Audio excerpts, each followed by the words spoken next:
philosophy. Yeah. That's it. Yeah. Occasionally, they get it wrong, say the wrong things. And so you are hoping that his mind would have coached him to understand the psyche of the people with just about 50 days to the World Cup, lower expectations, be realistic about what can achieve with the team, and then tell people that I'm here for you. Right. That's essentially it for me. I mean, ideally, that would be Carlos Queiroz.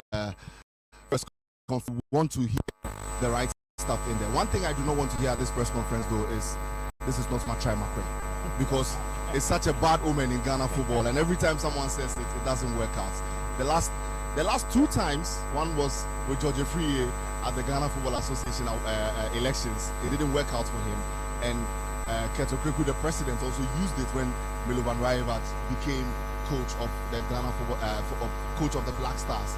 At his unveiling, he said it wasn't a Matrai Makwe appointment, and it didn't end too well. Kelvin, let me take your initial thoughts about Carlos Queiroz and about this press conference. Well, I think that is very much important, to have someone who has the confidence to lead it, who's seen it all. He's done quick fixes, and, he has that experience in this, turbulent period to at least steady the ship and give confidence, who can actually understand the current situation of the team and handle players. If you have such a person, who knows the egos of players, how to manage the egos, and Queiroz has managed, top players, egos, and knows how to keep, his room very much intact and keep the balance he needs to work with his team. And I always say that experience, I saw him build that Egyptian team that went all the way to the 2021 African Nations Cup final. Gives me that confidence, though it's a short period.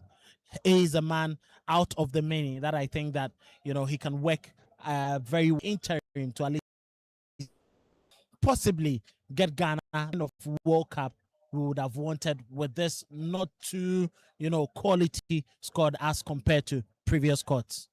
Now, let me come back to you, Gary, on the last time I heard a lot of people, especially the supporters, saying the Black Stars is sick. That was exactly what the guy says. The Black Stars is sick. Now, if I ask you to rate the Black Stars over 10, what would you give them now?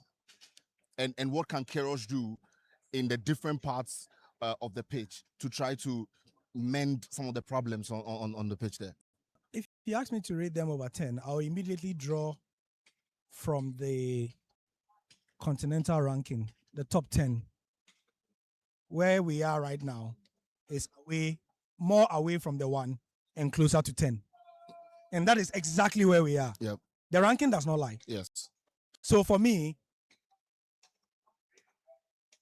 it tells a story of a country that can qualify for the World Cup, but cannot qualify for an AFCON. So in that sense, we need consistency. Yep. What is consistency? We need a squad and a manager who understands that these are the players I'm working. These are their best positions, and I am playing them there. Yeah. It's really as simple as that.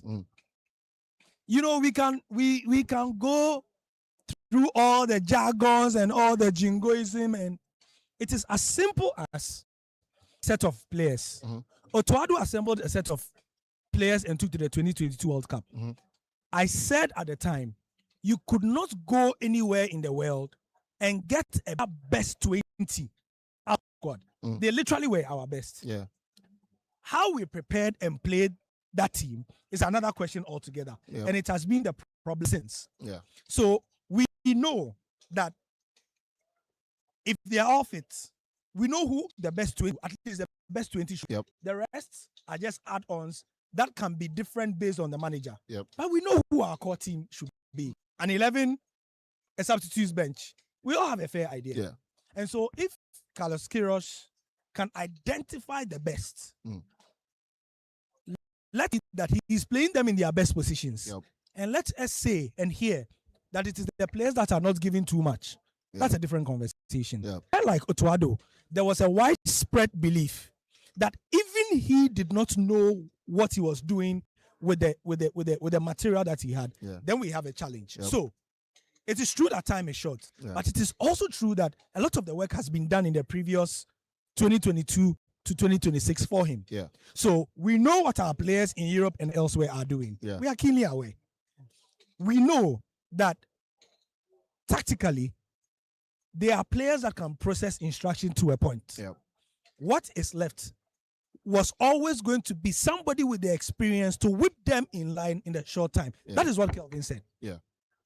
So for me, I honestly don't think we could have gotten, maybe not Carlos Queiroz, Yeah. but the profile of coach that we needed for this time, I think, in my opinion, is exactly somebody like him. So the name may be different. Yeah. What would I have wanted? Assuming Otoado were not available for some reason. Yeah. Somebody who has World Cup experience. Yep. That is what we wanted even before Otoado became coach. Yes. That is what they promised us. Yes. We wanted somebody who knew what to do when he gets there. Yes. The number one problem of Kwesi Appiah, that the stick that they used to beat him was what? When it comes to qualification, he'll take you there. Yeah. Easy. You come to spare. 3 games to spare. He gets the group stages. No problem. You watch Kwesi Appiah's record, and it was becoming a Ghana thing that when we met teams in 5 or top 3 of African football, we always faulted. Yes. Yes. He basically was round of 16. I always thought that if we had everything was fine and dandy in Brazil, we would have definitely gotten out of the round of 16. we would have. With that squad, I've gotten somewhere. Maybe one of the Ghanaian ailments would have bedeviled us. Yeah. Maybe round of 16, getting into the So that is what I am thinking. That if Carlos Queiroz is allowed to do his job, he gets the right players, and from even the noises we are hearing, he knows he doesn't have enough time. Yeah. Reaching out to Baba Rahman, it's such great news for me. Yeah. If he can be allowed to reach out to the players that we know we have, who can do the job and assimilate the instructions and do the job in a short time. Yeah. I think that we may not have a sterling World Cup. He may not reach the alleged or rumored objective or reaching the quarterfinal in order to trigger a 2-year contract, but he would give us something that we will all know that, okay, we are getting into the next phase of the Black Stars that we all want to see. Now, Kelvin, when you look at Carlos and you look at the extent he's been able to garner over the years, there's that chorus about there's always, everywhere you look on Twitter, there's someone saying that the GFA always wants a coach that they can control. Yeah. Is Carlos a coach the GFA can control? Well, first to start with, I think this appointment did not even come from the GFA themselves. Though it's the GFA, we all know that government had a very strong say in bringing this man. Yeah. And you look at the amount of money being put into this.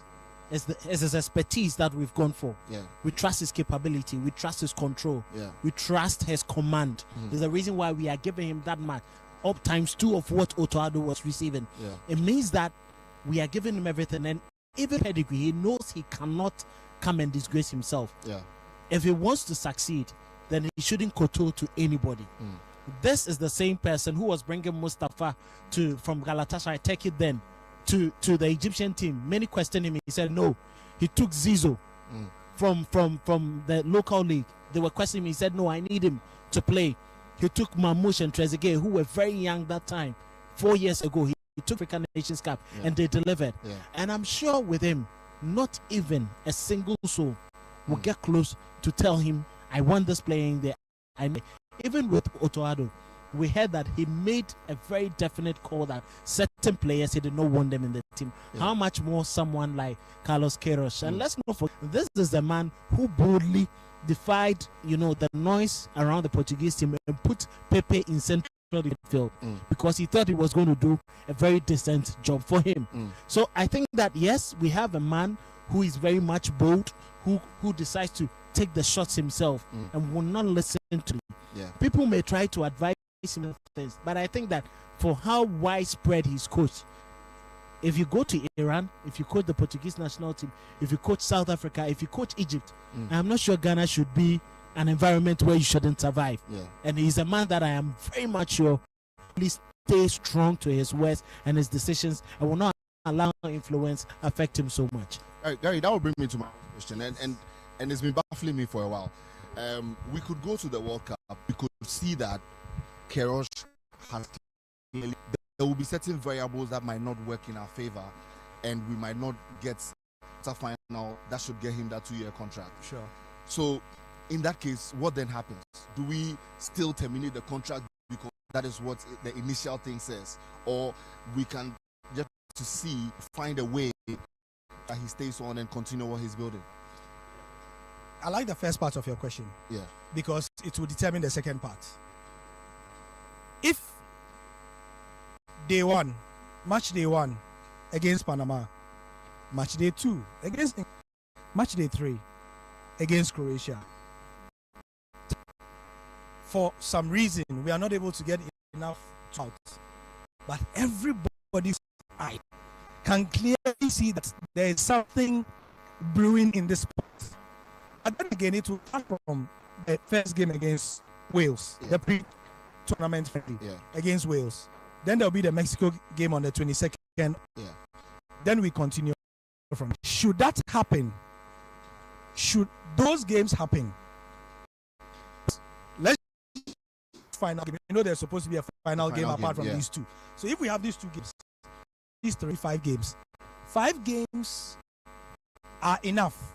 Or 5 will be enough to let everybody know that there's something cooking in the pot. You know, there's something in which 2 things can happen. We can take off the fat, take off the boil, or continue seasoning it more. So it will depend largely on him. If we play against Panama and it's an inspiring for England, I mean, the most optimistic person knows that player for player, we are not in a position to beat England on a good day. We play, we draw them. They beat us 2-1, hard fought, 1-0, hard. You know what I'm saying? But able to for Panama and Croatia in way. I don't think that many of us, or even us out there, would point and say that don't give Queiroz an extended because we can see that something working. Contrary happens, then I'm sure people are going to say no. But and this is the if. Regardless of what Queiroz does, we were just talking about it yesterday somewhere, that should we hear that Hervé Renard is available even if Carlos Queiroz qualifies for the quarterfinal, there will be people in this town who would say, thank you, Carlos, go. Renard can, because, you know, we feel like there's some unfinished business that we need to do with the guy. So there's also that variable that Queiroz may be able to do far as he can with the team in a good way, but if Hervé level and the people who give the job in this school, in government or the GFA, get off their option, and we know at the moment that they want the guy that then that will he should, that's what he should pray to his lucky stars that Hervé Renard does not want the job, is not willing to cut down his whatever salary expectations or whatever, and then we'll see that I have reservation the Hervé Renard bit, but I'll come to that. Us on the panel this afternoon is Benjamin Willie Graham. Ben is one of the sports journalists in this country and avid football commentator as well. Ben, you're welcome. It's always a pleasure. We've been talking about Queiroz, his in his contract where he has to make it to the quarterfinal before he gets it. Gary has just brought in the Hervé Renard factor. So I would put my reservation question to you. I think the last time Ghana faced Hervé, we have the Vice President Football Association, Macado, also here with us. Members of the Executive Council, I can see Samuel Abuabri, who is a member of the Executive Council, Chairman of the Greater Accra Regional Football Association. We were not walloped. Early on, I saw the Chairman of the Black Central Committee, a romantic thing. He's here. Can he give us a wave? Okay, when he comes in, we shall introduce him. We have members of the Black Stars Management Committee. On social media, Moses Ama is also a member of the Black Stars Management Committee. And then we have the Director of the Ghana Football Association, Professor Joseph Kwame Minta. So, ladies and gentlemen, I mentioned that we are here to use the new head coach of the Black Stars to walk you through the processes that led to this particular day. So, following the departure of Ocho Addo, the executive initiated the process to recruit a new head coach with a clear brief, knowing what exactly we were looking for to take over the reins of the team as coach for the World Cup. It's a clean slate. A search committee was constituted and tasked to identify which players we even have going to the World Cup. the committee screened for FIFA and CAF license requirements. They are not struggling to get a coach to go and take Other things take that them was to the taken World into Cup. consideration We included have nothing. Let's have it records assume and perform that Otuado had penciled some players down that they will go to the World Cup. recent It's a clean slate for activities. him. Yep. And I must say So that those players are there currently was a the tall players list themselves are shaking. that was Am I put going? I'm down not going. Psychologically, to everybody 8 is to not 12, safe. and later You and I are not whittled safe down if to also 3 going to to World 5. Cup. So for him to even admit Interviews at were the conducted Ministry of Youth and where Sport that candidates this is a huge presented their responsibility. technical Tells you that project, the country is shaking. squad He assessment, himself knows that, listen, and it's not an plans. easy job. Yeah. He's walked into a lion's den and he's realized that recommendations this is of the not search committee Yeah. was So made my known to worry, the and I've said it to a lot of friends, executive that council. it's difficult And for following you to that work and not have submission, the structure. A preferred Gary, be honest with candidate was approved 2022, by we had the only two executive players who had played council. at the World Cup. The council Andre then and informed Jordan. the sector minister The rest on were the having their debut clearance. at the World Cup. Yeah. So there was stage And fright for some. From then, and we saw what happened. we came Yeah. to the At this conclusion World of Cup, the project, Your and then an peanut boys official announcement. are not was in made. top form. Yeah. Your And so, so-called playboy on the back of is injured. that process, today What we are we have going to the World Cup with? Star boy. Yeah. Who are we going to the World Coach Cup with? Carlos Queiroz, So Carlos who is going knows to the enormity of the task ahead take of him. over And so as coach when of the people Black say, oh, he's Stars, done it at Iran, specifically he's for done the it at next Egypt. 4 I said, months. what was the as far as structure of the Egypt campaign when into of the the team? World Cup They had is a Mo concerned. Salah. Mention the names. They were there. He just walked into the team and then he got to the final with Senegal.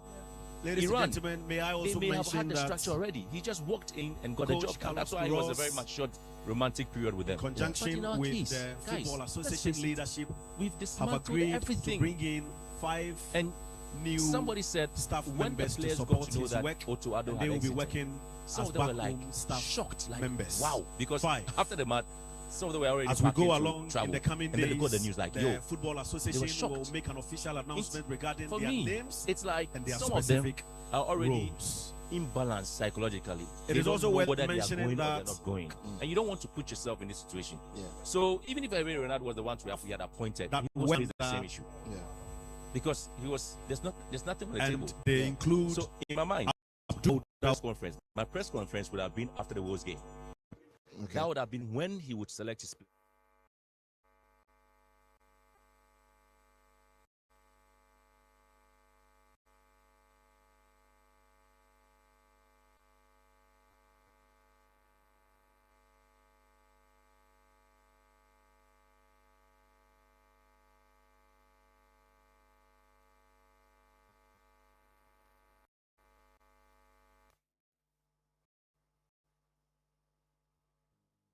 Carlos Queiroz. It's a big, big day for Ghana football and the Ghana Football Association. Gary, let me come back to you on what Graham was talking about. I mean, it's not just Kudus we are having problems. Oh, There's no Salisu as well. Yeah. And it's just looking like the players who have played at the World Cup before, who would have had a second chance to show themselves again and would have had a lot more confidence playing there because they've done it before, are also doubtful. So now what do we do? again, Graham mentioned it a few times. It's clean slates. It's an apt description. Because it is not that, I mean, yeah, even the players are available and he's a new coach, so he's going to start and he can dismantle everything. It is literally that the best materials that you expect him to be able to get to work with is, I mean, all players, we all like to say all players are the same. I mean, Messi and Ronaldo are different from everybody else. Exactly. Every team has its titular stars. Yes. Game changers. Yes. It's change makers. A lot of our change makers are either, like Graham said, not in form or struggling with injury. That's to the point.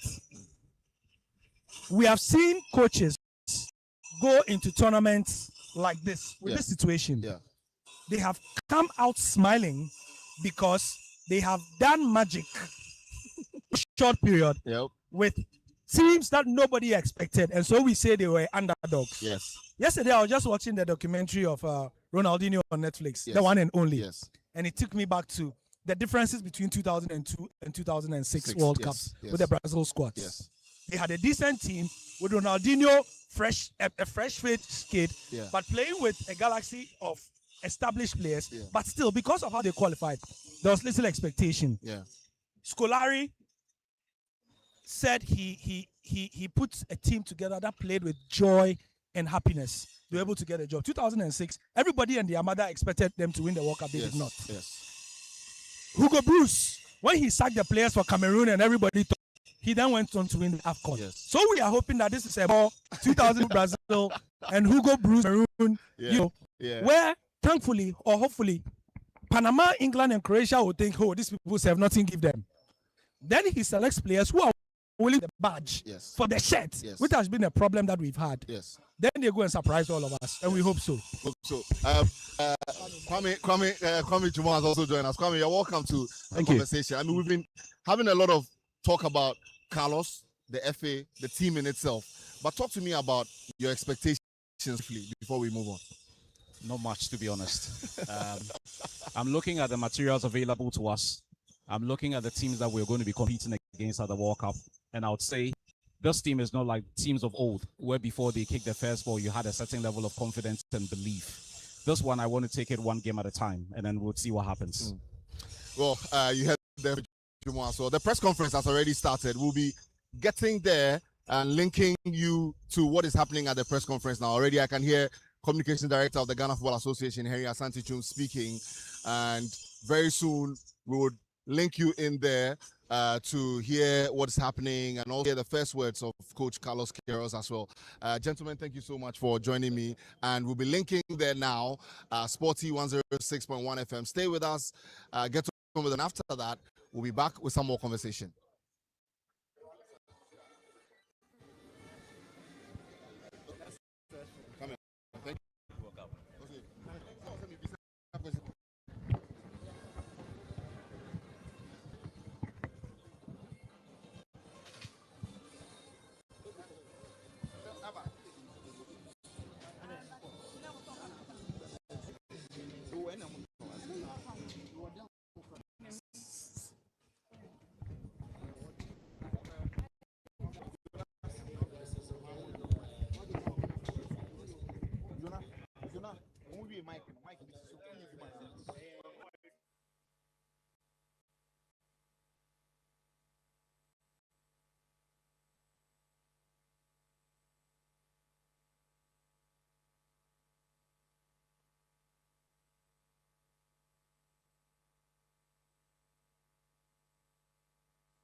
Thank you very much for that introduction and that you addressed to me. My first words are exactly to express my gratitude. Starting from the Federation, the President, the Board, the government of Ghana that support me, the fans. That is an honor and a privilege for me to be here today. Very, very special. I know since I start to feel it that this is the soul of the Black Stars. Yesterday I saw and I feel the vibration, and I start to realize that the soul of the Black Stars is huge. It is, that means the dream and the expectations are huge. I say that I have 8 national teams and important missions. This is the biggest challenge of all my entire career.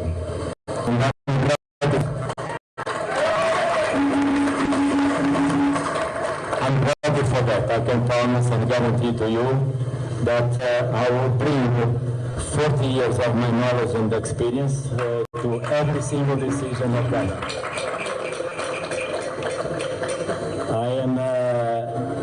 coach, you can see my CV that fortunately with the help of God and my players, I have a symbolic record of wins in the game in terms of international games. And in a humble way, I can say I feel good on that. So I trust and I believe that with the support of my staff, support of the board, the support of the press, support of and the fans, special, the supporters, all together, one band, united with the cohesion and with a lot of ambition, and I trust that we can do it. We can bring success and happiness for the field. So, to you, I'm ready. Are you ready also? I didn't listen. Are you ready? Let's do it together. Let's do it.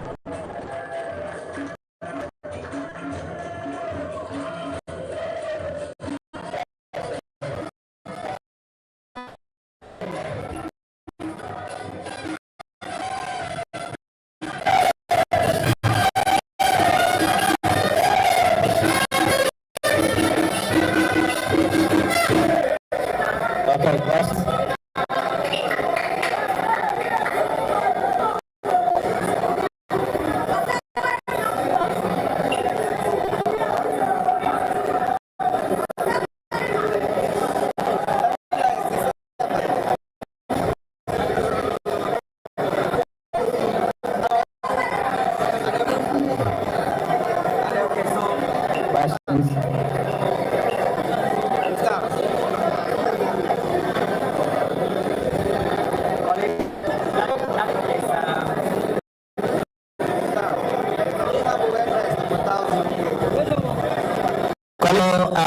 We have the coach,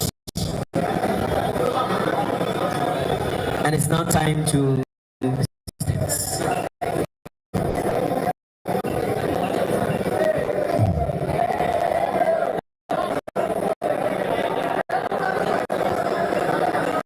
you, coach. You're welcome. My name is Morris. I work with the graphics. Over the years, built a career on structure, discipline, and control. These are qualities missing in our team in recent times. I'm sure it's one of the reasons why you were handled this project. You have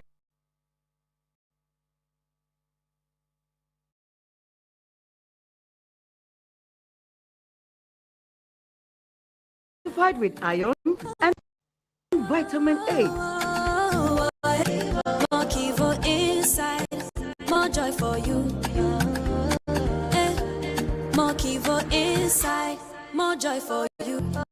The taste you love me, just more Kivo inside, more joy for you. To your philosophy of coaching over the years. Are we going to just manage it, or you're really confident that we'll be able? Thank you. In your question, you mentioned something that is correct. It is true. We are running against the wind. We are running against time. But as I said, with my experience and my expertise, and with the support of the staff, and special, we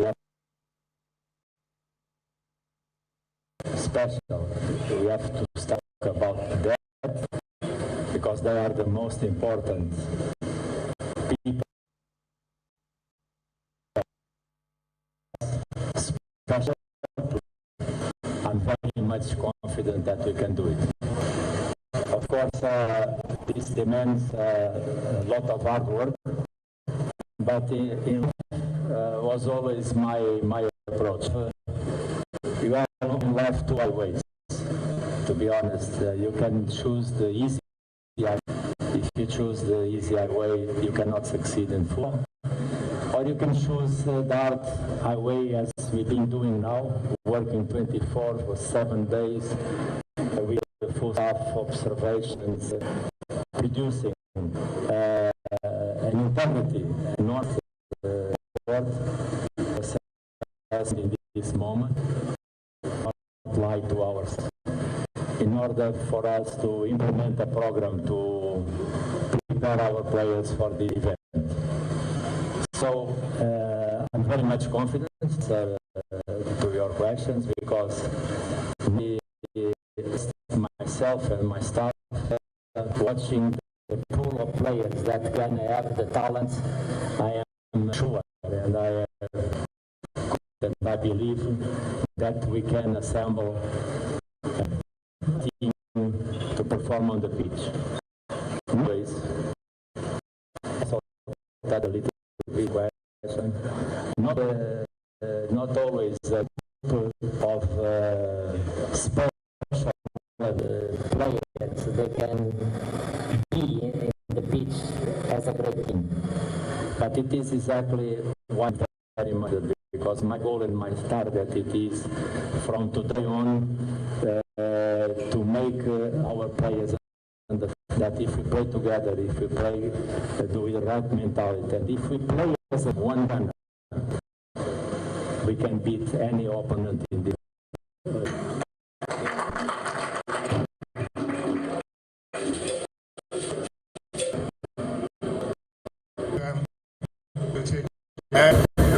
Question. Welcome to Ghana. The first thing that when you go to high experience throughout your career, but also to high style of football, you're a very straightforward question. Are you a defensive coach? And you're a defensive-oriented coach. Do you Ghana has the material success to kind of if you are? Not that. Really because I was not listening the first. Right.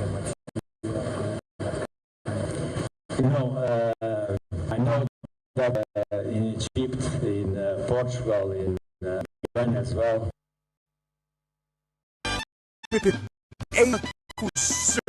This advert is FDA approved.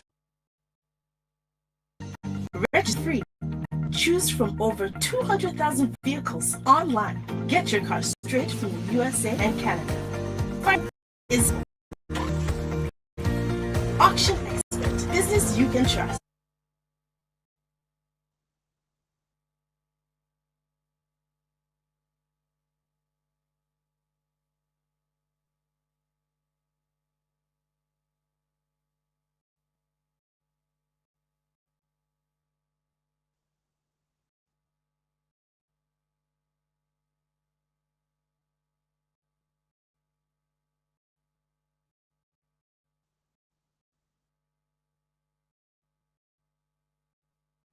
We have to fight together. We have to sacrifice. We have to recover the ball as much fast as possible in order to have ours to build up opportunities. And so, after 43 years in the, if you ask me things that we share with you a couple of defensive attacking is for you because of press. We might someone think it is after the ball we don't have the ball to fight together. That's the rule of the game because at the end in Ghana and the rest of the world only one more is to win.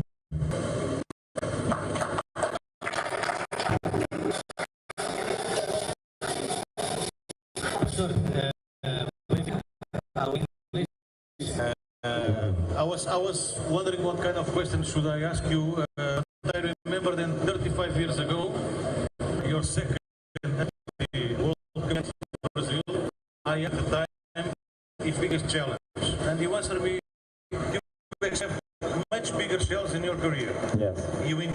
Eric, we all witnessed.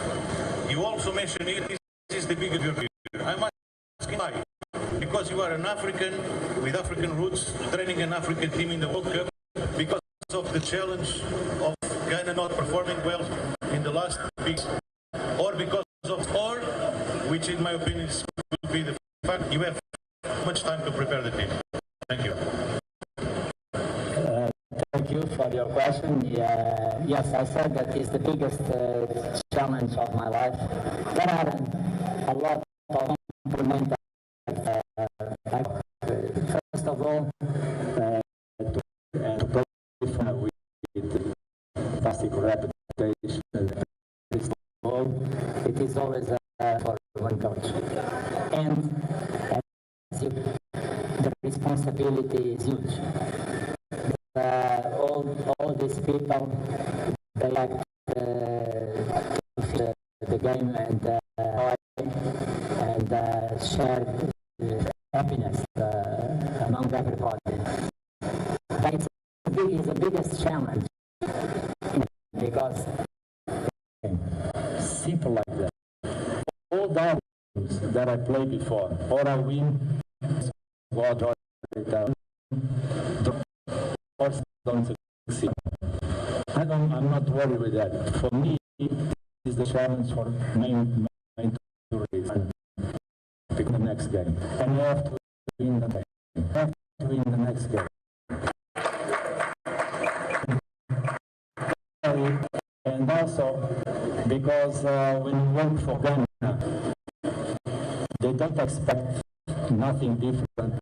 Win. So that's why it is the biggest challenge.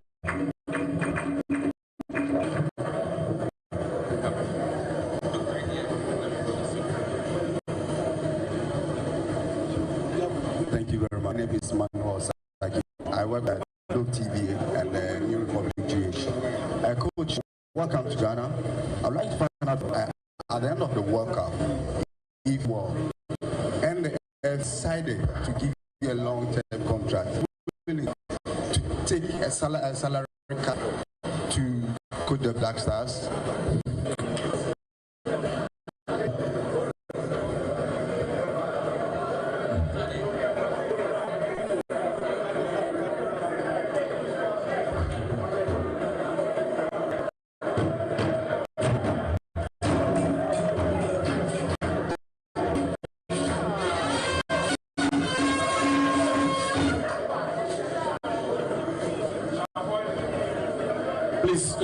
Let's pay attention to his response, please. Coach. Let's thank you for your question, and I'll start from the end. I wish, I dream, I hope that after our performance in the World Cup, President Ghana happy with me. If that happens, I don't need nothing more. I'll be very thankful for God and everything you let me to succeed. So, to stay here until the rest of my life, I don't mind. It is because we succeed with that.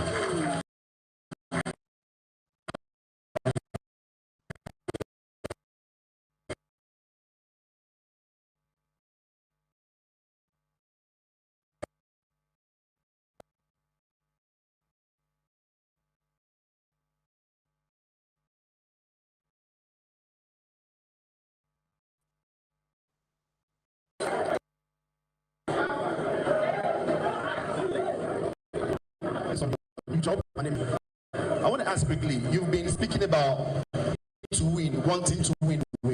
I believe you've seen the Black Stars play in the last couple of months or the last couple of years. Things haven't necessarily gone too well.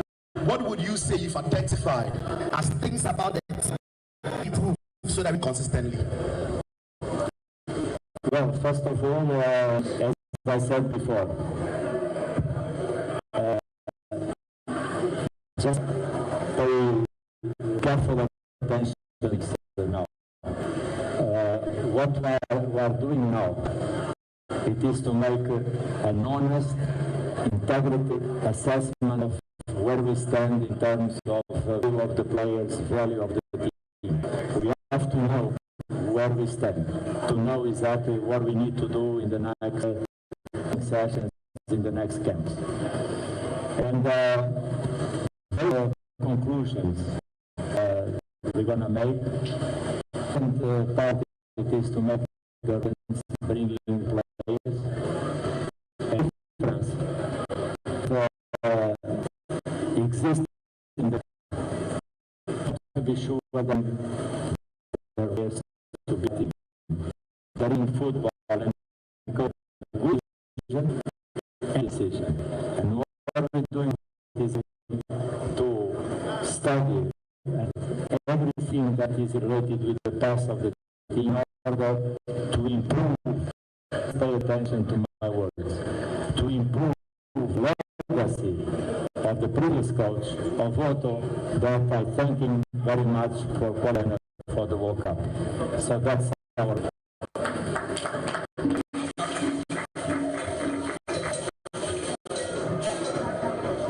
Thank you very much. Coach Helga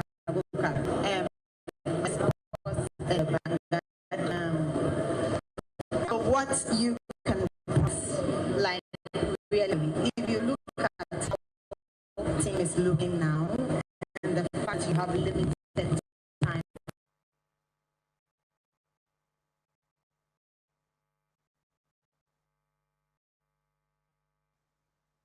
You think you know, Gary? Think we are taking you off that.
What I can guarantee to you. But my... So when you speak to the players, what sense do you get? Is this a team that is enough to try? And looking at this team, realistically, at the FIFA World Cup, how far do you think that the team can go?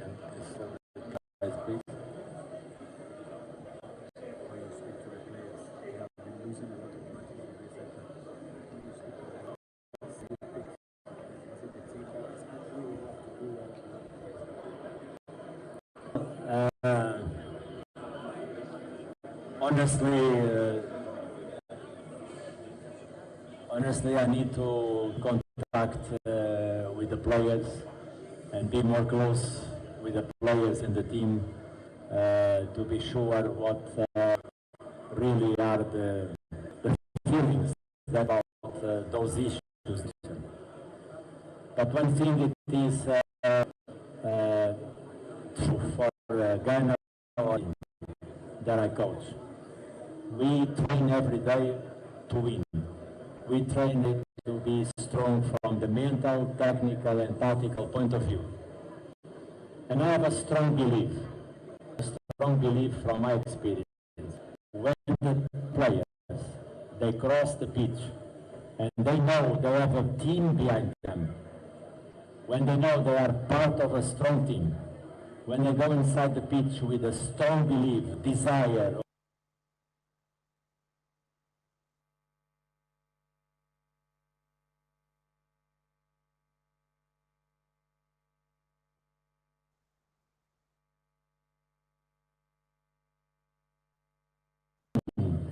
confidence to win, those issues don't happen. Because they are always ready to 20 minutes. They are always ready to rebound for all defense from the game. And this is the mental approach that I want from our players. No matter the field, they must be ready to fight and to win the game. Doesn't matter if it is the first minute or in the minute number 9 of the game. So I'm sure with a good preparation and good training, good mental approach, our players will be strong enough to overcome those issues. Okay, please, can we to minimize the murmuring in the room? It doesn't make the communication very clean. Please, let's try. Now let me pick a question from one of our local stations. Coach, my name is Edward King Ekufu. Atenka and Atenka. Pikachu. Oh, okay. Coach, Obianyedi. Okay. All right. Coach, I want to know, Ghana is struggling with certain positions like the back, and then a typical number 9, one who can score goals for us. What are your plans for these respective positions? And then how do you manage player ego and then discipline in a team? Thank you very much.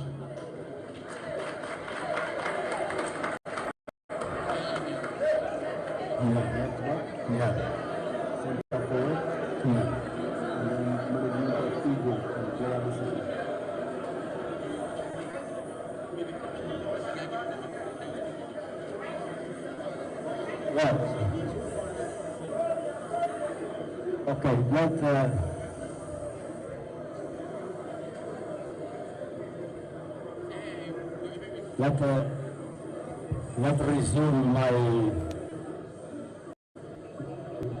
let's resume my answer in 3 or 4 points.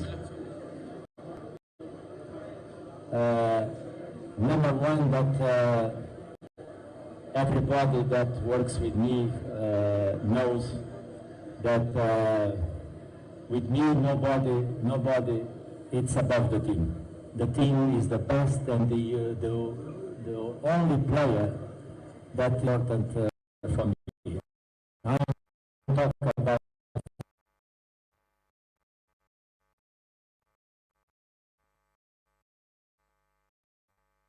names, I don't talk about players.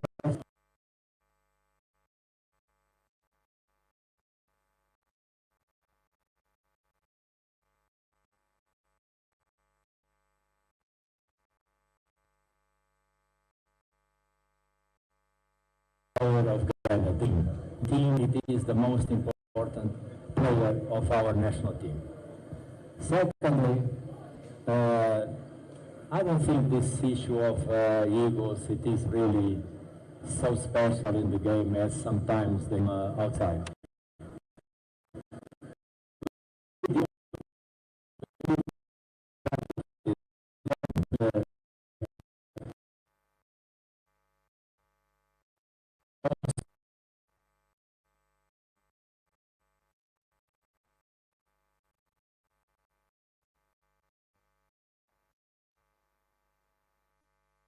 They are national team players.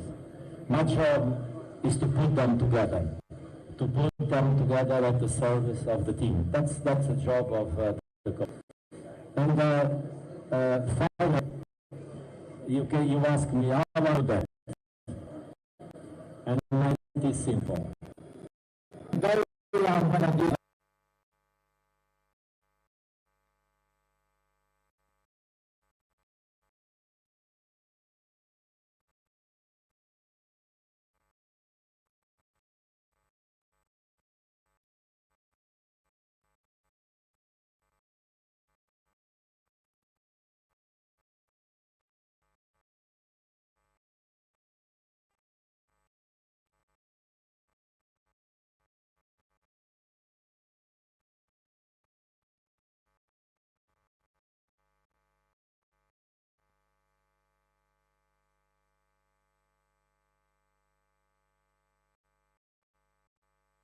Alisa, our press conference. not doubt that I'm going to do that. But once again, it's all about work. It's all about faith. It is all about belief. And we believe and sure that our players, they will show their performance at the service of the team. And the moment that happens, I think we're going to have a very powerful and strong team on the pitch. All right? You got another question? All right. Hi, Coach. Good afternoon. My name is Samuel Apia. And Henry, please, you mentioned that Fatal John Pinto, and this one has been unfair. What I want to know is, should we assume that the rest of the technical members has been dismissed? Should we assume that? The question I just want to find out from Coach is that, Coach, in time past, performance when it comes to the world stage, if it is a graph till now, you could see that we've declined. And that is what I want to find out from you is that for very long time, some of our key players injured, and we don't know when they come back. Our local community about trying to bring in players from the local to play to get a very, very strong squad ahead of the World Cup. How sure are you that you'll be able to give us a very, very solid squad going into this tournament? Thank you. All right, I'm very happy and glad that you addressed that question.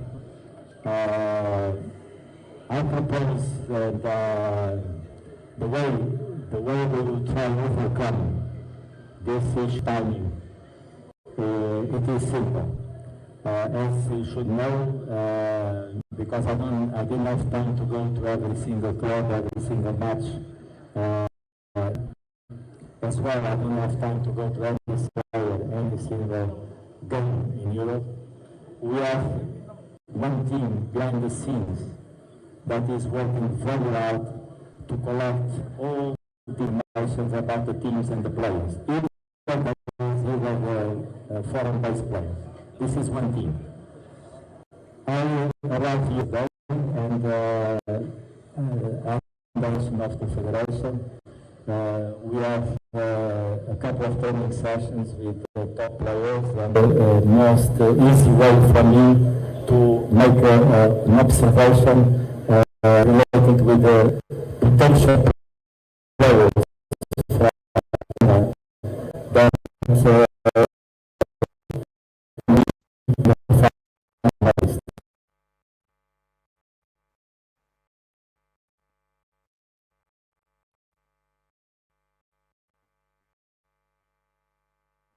this was my to play in the local players. A group of members of the staff that will operate abroad.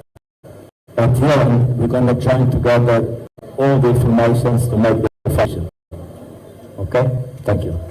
Thank you, Coach. We have three, one lady, two gentlemen. I am. Coach, my name is Jonathan Akron, Eagle FM. You have an incredible record of the event. We all know. In 2010, when the soft the Portuguese, you were able to manipulate players like Carvalho, Deco, Ronaldo, Ramos, the rest. I did very well. Fast forwarding you on air, not Portugal to win it first in 20. Our seemingly wobbly Black Stars, perceivably, that's what others see. Are you going to do same for us so that in you we have hope for the future? Thank you.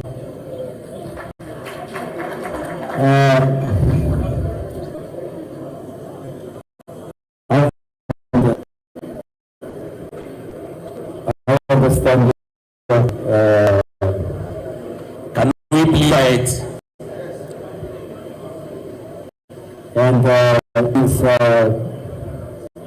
in terms of progress and development for Ghana football, it is a very important question what you addressed. This is what I did in all teams that I work: Portugal, Colombia, South Africa, UAE, Qatar, Iran.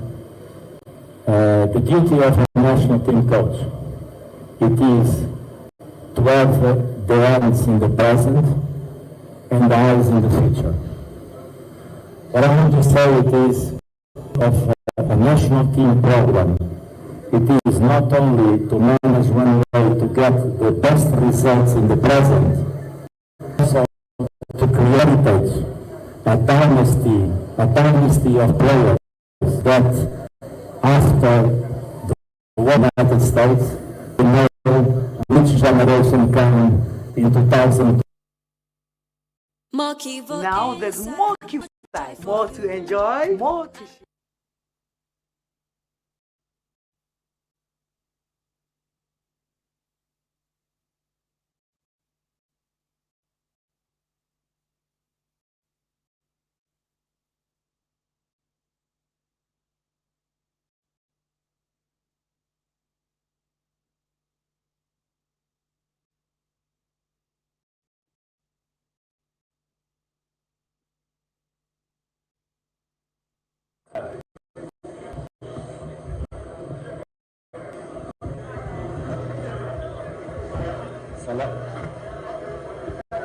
So I guess if I don't understand your question, you talk about the selection years, right? With me, it's simple. I'm not saying that it's an easy job, but very simple. First of all, nobody in the national team shirt. That's a point that no have for himself either for name or reputation to win. But the players, they dream to represent it. It's our job to give them the right opportunity.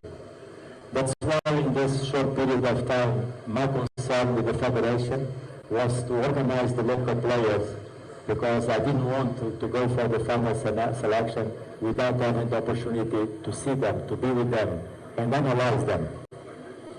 So, at the end, my job it is to that the ones that they dress the ones that they really deserve them. For me, the national team, it is a house without windows, without doors. Inside the house can only be the players that deserve to be there, and the door will is open and the windows for to come in and out as far they prove on the pitch that they deserve to be in. So this will be the criteria that will follow the moment I have to make the decision. Of course, I have a lot of demands. And it is also my responsibility to guarantee that the players that I select, one, they are capable, they are fit, they have experience, because probably you don't know, but in 9 games, one shirt, the national team shirt in the locker room, the weight it is 20 grams. But the moment the player crossed the line and started the game, turn 20 kilos, because the responsibility is huge to play for the country.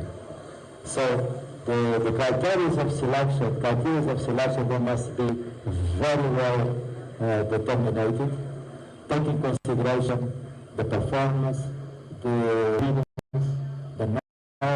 character of the players, the attitude of the players, because to play for the national team is completely different to play for one club.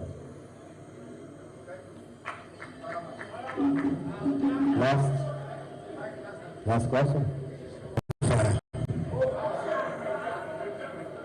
I am blessing you with the fire. This coach,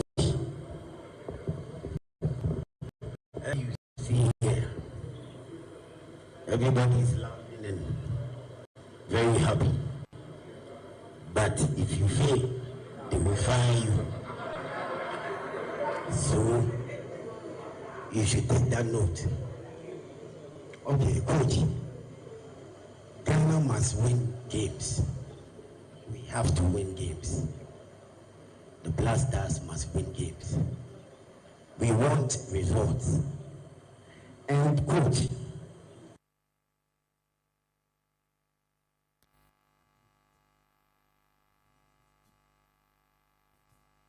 Ghana's best performance at the World Cup was a quarter-final berth in 20.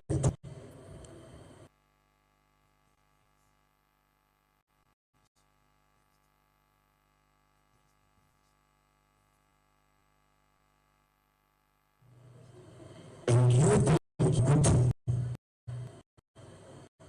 to do that? We have to.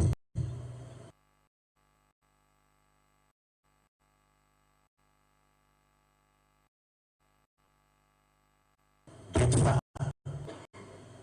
So it's good thing to do that. You can assure us. But I don't know the fireman and Ghanaians wishing you the best of luck and just be professional. More fire.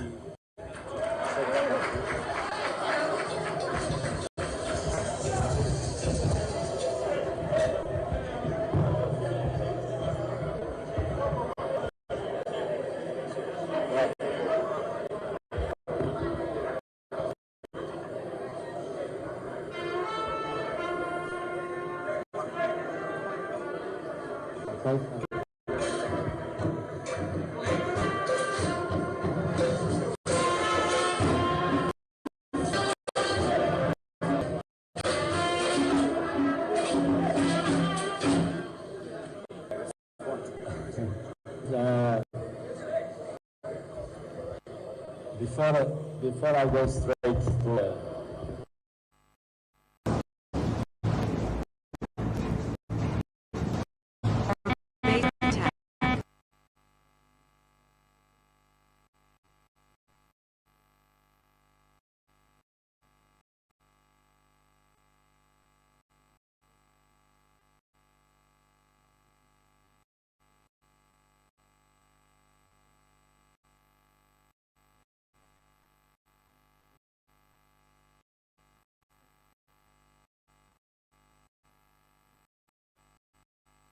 of faith.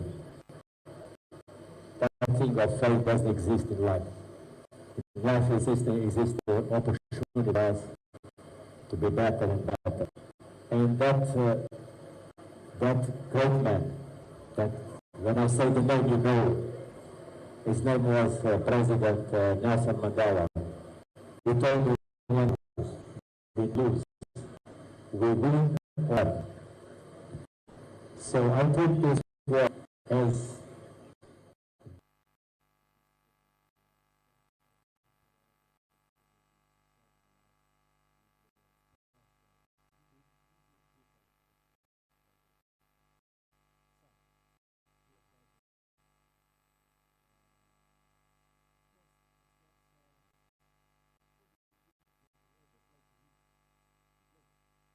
this life special after I had the opportunity to share my life with the special, unique people in the world like President Mandela.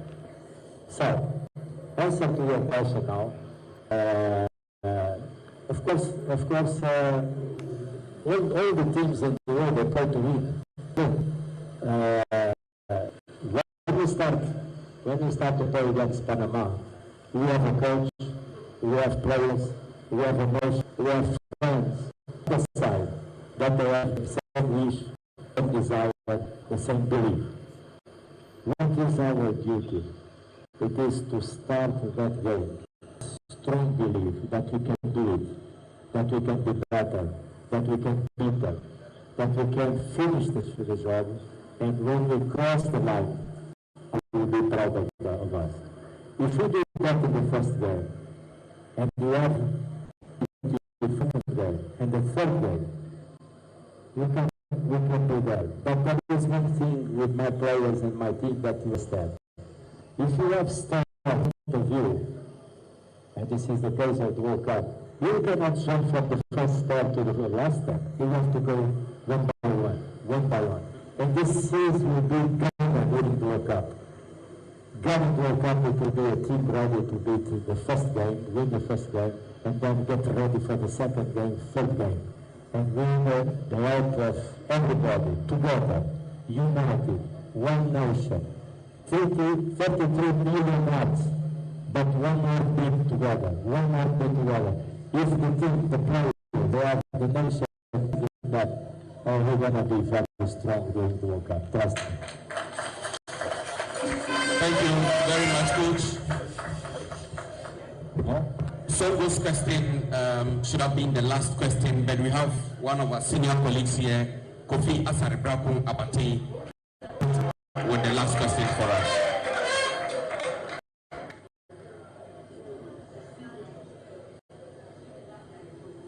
Coach, my question is just direct. If you look at the banner over there, it is called Osaberima Carlos Queiroz. Now the Kosi is a Ghanaian name, but the Osaberima is the one who leads a team to war. Ghana, we are at war now. We have been to the World Cup on 5 consecutive times. Ghana, 5th time, but not consecutive. We do hope in you that just as football is not just a game to us, Ghana is a passion. It is an identity. It is pride. Much believe in you. Take us to the World Cup, and we know we will reward you.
Big man.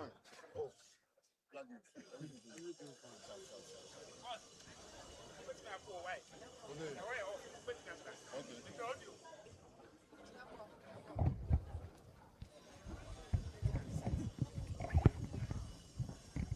Right, yeah, welcome back. This is still our coverage of the press conference. That's the first one of the new Black Stars coach, Carlos Queiroz. And he said some rabble-rousing things, especially in the early minutes of his press conference. He sounded really excited, and then he rallied the whole press conference room by saying, "Are you ready?" It was a big question. He was asking us if we were ready for him, and so there's a bit of confidence in there. I'm sure quite a number of the journalists who have come through today have a sense of what you should expect from Mr. Queiroz, but it's a big head, and he admits it. Gary, what impressions of what you heard from the man?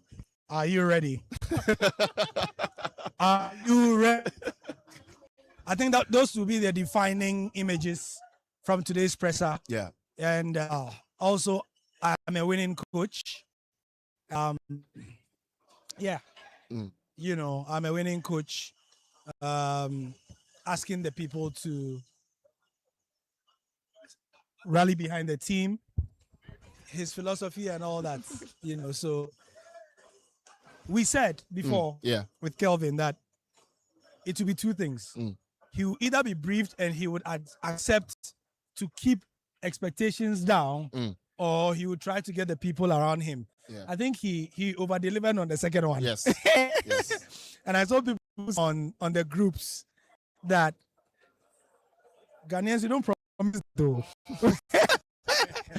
Because I know by tomorrow, people will say, will take the I am a winning coach and put his recent record. Yeah. Because his best winning record came with Iran, I think. 50%. Yes. Everything 33%.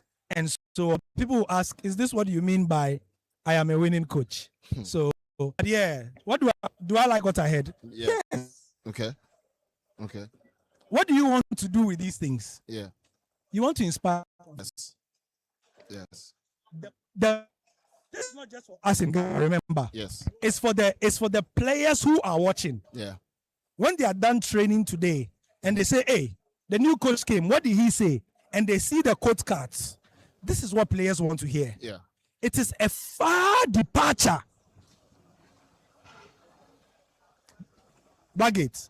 It is a far departure from what the players are used to. Yep. In terms of the rallying, and this is what we know Carlos Queiroz for. Yes. We saw him in Egypt. Yeah. Like I said in one of my write-ups, he's a coach that gets to die for him. Yes. That is his style. Yeah. So the Jose Mourinho kind of thing. Yep. Whether you will lose or not is another matter altogether. But you see, he will psych you to go and die for him and the shirt. And let's be fair, that is what we have been lacking in our team for a while. That's true. We've been complaining since Chris Hilton days. Yes. That we don't have players who typically want to go the extra mile. When they are going into a tackle, their legs are not in. When they are going into a challenge, you don't see that ability to want to a bit more, to sweat a bit more, to bleed a bit more for the shirt. Yeah. If the can be in the dressing room all the time before this World Cup, I'm hoping that it can do something for us. Most definitely. Blackgate, you're welcome to our coverage of the press conference. And if you're watching us, you're still watching 106.1 FM, listening to us on radio. We're live on radio as well, and we're on social media. Blackgate, you're welcome. Yeah. But let's talk about what Queiroz said at the press conference. One thing that he said that hasn't particularly sat well with a lot of people is that he said there's nothing like a defensive coach or an attacking coach. It's the only thing he knows is a winning coach, and Gary has mentioned a lot about it. What are your thoughts? You look at the quotes from the manager, and you can clearly see that we have a big man here with in charge of the Black Stars. By far, he is the best expansion of his CV.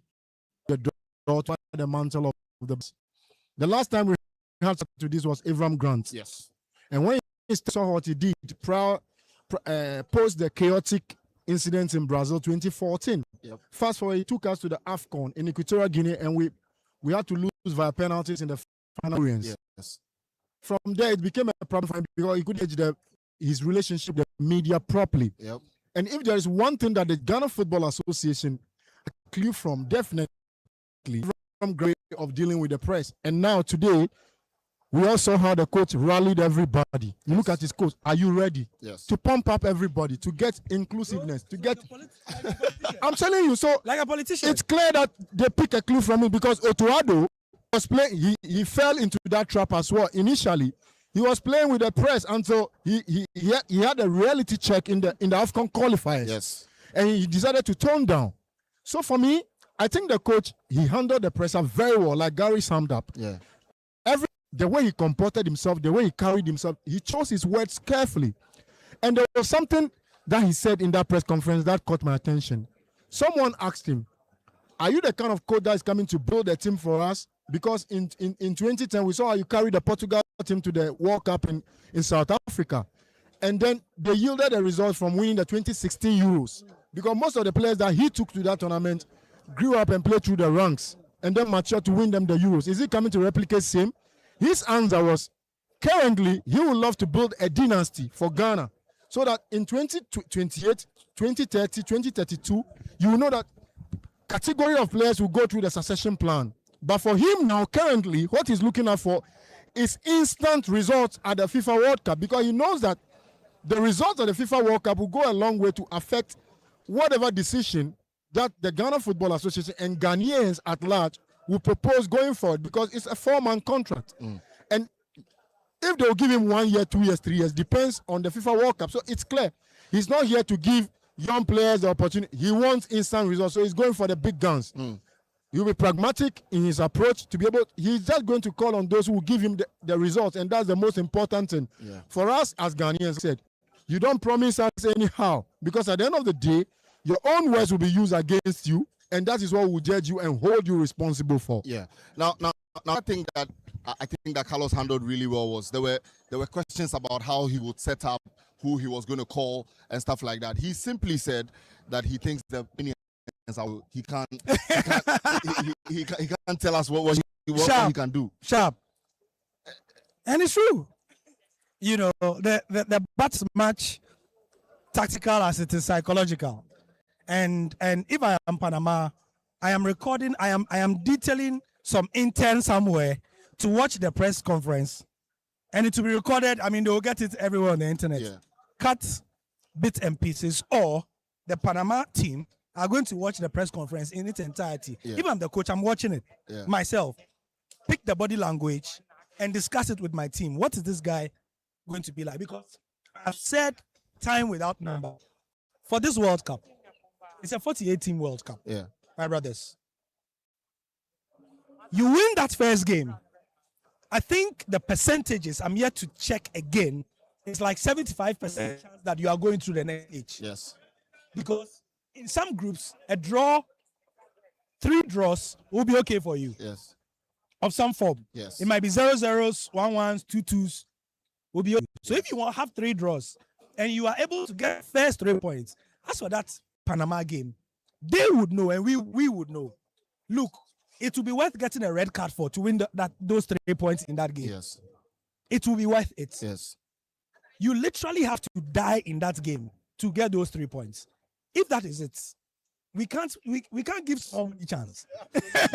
Because getting into the round of 16 is literally another $6 million or something. That is a lot. That is a lot to put on the line. You know, so yeah, I agree with him if he doesn't want to answer the question and say that, you know, but he should remember that Ghanaians have long memories. Ghanaians have long memories. If he doesn't win against Wales and then against Mexico, they'll say, oh, he cried. He didn't know the answer. That's why he didn't say it. You're still watching Sporty 106.1 FM on social media. You're listening to us on radio as well. I have Gary Al Smith here. Blackgate is here as well. And Eli Kondo has just joined us also on the panel. Eli, you were at the press conference. Give me your initial thoughts before any other questions come. Well, I was impressed with the fact that he made mention that currently they are doing an assessment, integrity check, the current state of the team. And then after that, they will invite who will suit whatever they have analyzed about the team, which is, to me, is good to work with because it makes it look like now no player is guaranteed an automatic spot in the team. Whoever is called now must make sure that I have been given a huge responsibility to earn my place in the team. So I think that alone gives me some hope that, well, they're going to do a lot of analyticals. And it's good that they kept some of the backroom staff as well to help him with some recommendation from the huge database we have. So I think that alone initially gives me some chills and cool ahead of the 2 friendly matches that we have. Now, let's talk about the backroom staff. You brought that in. I mean, there's confirmation that John is staying, Fatal is staying, and Desmond was sitting right by him, so obviously he's staying. Is there enough confidence in these guys to augment what Queiroz will do? Well, let us not forget that he's also coming with his own backroom staff. Exactly. And so basically I feel that he's going to be working closely with his own backroom staff, but these guys in there are also supposed to help with the culture. This is Ghana. We need something from the culture aspect, people who are close to the roots to also give us something that we can add to the team. Psychologists say, well, we need everything to be able to get a full result of all of this. So this is a good compliment that these guys in there will add up to whatever they will lack in terms of the close roots to the country. So and I hope that it works out because obviously Pencil and Desmond still have a lot to learn, and it's a good opportunity for them to learn from these guys. We've seen the likes of Kwesi Appiah. Kwesi Appiah started learning from the likes of Ratimer. Djokovic went on to learn from Milo, and he's learned from the ranks throughout. So it's a good opportunity for the likes of Desmond and Pencil to also learn from these guys. And hopefully, who knows, in the near future, they might be handling the realms for us. Blackgates, let me digress a bit. What are your thoughts on Desmond Ofei? I'm asking about Desmond because it's like he has sat on the Black Stars assistant's role for quite some time. This was the same. I mean, as Eli mentioned, Kwesi Appiah was also an assistant for a really long time. But the major bone of contention was with a coach like Maxwell Kunedu. Maxwell never stepped up to become a Black Stars coach, and that was where the problems are for me. Do you think Desmond has it in him to be elevated to that top position sometime? Well, you look at Desmond Ofei. If my memory serves me right, aside the ladies, that is the African Schools Championship, the Black Damsels winning the back-to-back. The last time Ghana had any proper trophy in terms of our football was Desmond Ofei's under-20 at the All-African Games. Yeah, we saw how he won gold at Accra Sports Stadium, and the moment I start speaking, chills just dawned on me. Gary, in the game against Uganda at Accra Sports Stadium, that's one of the finest atmospheres I have sat in at Accra Sports Stadium for some years now, if I'm not mistaken, and about 7 years now. See, the unity that team brought, the way the supporters believe in the team, turn up in their numbers, and put the energy behind the team over the course of 90 minutes. It's one of the reasons why I believe when Ghanaians unite for a common goal, they can achieve anything in terms of our sporting activities. Right. For me, from there, I had high hopes for Desmond Ofei. I felt he is the one back at under 20 level. Yeah. But for reasons best known, he never kept a chunk of the core of that title winning team. Blackgate, hold your horses for me. Hold your horses for me, Blackgate. And you're still listening to Sporty 106.1. We have Professor Minta, who is at the Ghana Football Association in coaching, and he has just joined us. Give us a bit of his thoughts about what he has seen of Carlos Queiroz. Prof, you're welcome. Thank you. And psychologist as well, exactly. So I mean, from a psychological point of view, what would you say that Queiroz gave us as Ghanaians today? Okay, thank you very much. Point of correction, I'm the technical director. Technical director, sir. I'm no more the head of coach education. Technical director, sir. Yes, sir. I think he gave us a lot. He has a wealth of experience. He has everything. He has seen it all. What we have to do is to be patient. Football, you may have the best of the plans, but things may not work.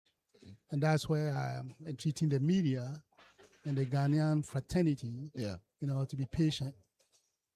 He's new, even though he has done it in other countries, different terrain. Yeah. He did it in South Africa, but this is Ghana, and we are different. Yeah. But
from that press conference and how it has gone. Blackgate, sorry to cut you, but you were making a point. Yeah, so with Desmond Ofer, all of us had high hopes for him. We thought he's a new breed that we've not seen in the country for some time, because all the coaches that we know in our ecosystem mostly goes to Division 2 league, Division 1, assistant manager with CAF license C or B. Then they will have to come and do the CAF license A, and they get to the Premier League before you can have stints with the Black Stars as assistant manager. Then if you are proving yourself as a stopgap when the main gaffer is being sacked, then you can be given 1 or 2 games in the home. So for me, that decision to drop core of his title winning team in the All-African Games, that was the reason why he couldn't conquer Africa to qualify for the World Cup. And from there, you and I, let's be realistic. The kind of hopes we had for him actually dipped and dropped. But take nothing away from Desmond. I'm his fan. I like his brand of football. He's not a typical Ghanaian coach that will soak pressure and play on the counter-attack. He set out in a 4-3-3 formations with variations of 4-4-2. It depends on what the opponent, that's how he has team. And he has proven that on the training pitch, he has something in him that he can bring the best out of the players. For me, that under-20 team that won the All-African game plays some beautiful brand of football. From the national team years to so he deserves to be there, and he has to elevate himself to the next level if he can get himself to reach his TV. So he'll be one of the coaches that will basically be counting on for some years to come. Most definitely. Let's hand the mic over now to Michael Otieje has also joined us here. He's group head of sports at Media General. And Michael, you're welcome. I heard your question to Carlos. Did he answer it well enough for you? So he did. I'm not expecting him to, yes, I'm a defensive coach or not, but I think in many ways he found I won't call it the verbose way, but he found the more political answer, which is that he doesn't differentiate between that. He's basically saying to you that in football, the most important thing is that you win. You know, so how you get there is just a matter of semantics and what the rest of us do.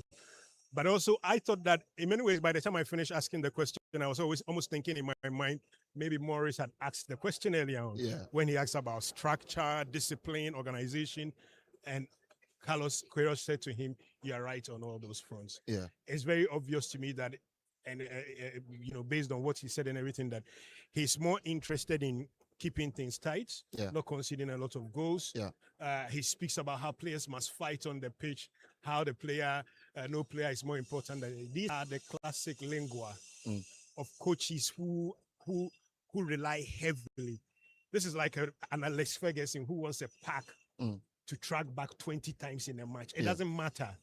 Pep Guardiola used to say that only one person was allowed not to track back behind the ball, and it was Messi. And it seems to be, but all those coaches still found in the moment. And I think for Ghana, it's important because the Black Stars have become like a sieve. It's like you pour water in and then it goes out. The team concedes bad goals. The game against Japan was horrible. The South Korea one was no. The Austria one is the worst I've seen the Black Stars play in many years.